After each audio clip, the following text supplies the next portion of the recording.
Alright guys, in this video, I'm going to go over the wing gambits, both of them. So the first one we're going to talk about is probably going to be the more common one, knight f3, knight c6, and here b4. Okay, so b4 straight away it is. So b4, take, okay, a3. Now this is where it gets interesting, and this is where the move order is actually very, very important.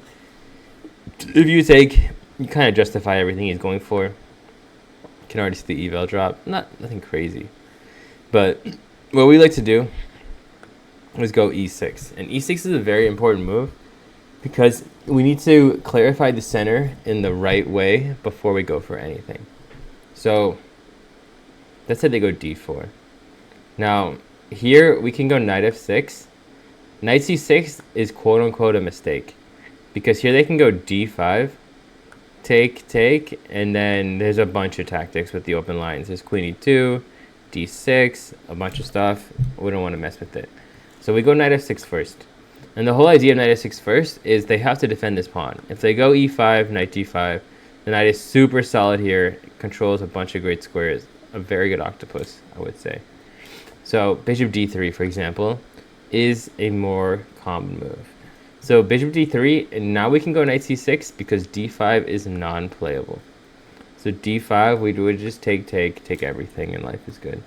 So that's why we have to go e6, knight f6 first, because either way, he has to deal with this pawn.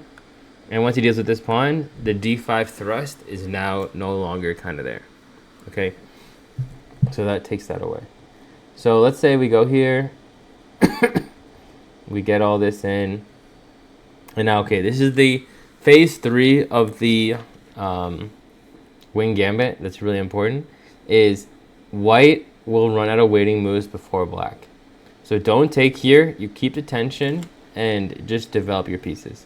If he breaks, he breaks. If he breaks, he breaks. If he just sits there, we have so many waiting moves we can make.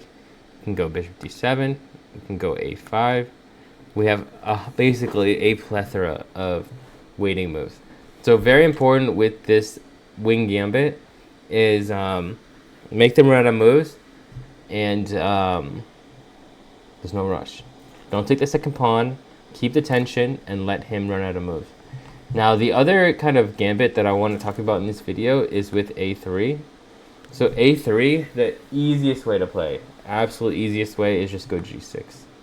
So g6, let's say knight f3, and there's a cool variation here is pawn takes is a little bit sketchy, but knight takes, and you clarify a lot of problems. And clarifying is always good in these kind of sketchy, weird attacking positions, because now we're just up material and the attack is not there. Okay, so a3, b4, just remember the fianchetto, and remember for this knight dx b4 idea, because fianchetto really causes some problems for them. And already here, yeah, I mean, we have literally a bajillion options. Okay. All right, so wing gambit slash delayed wing gambit.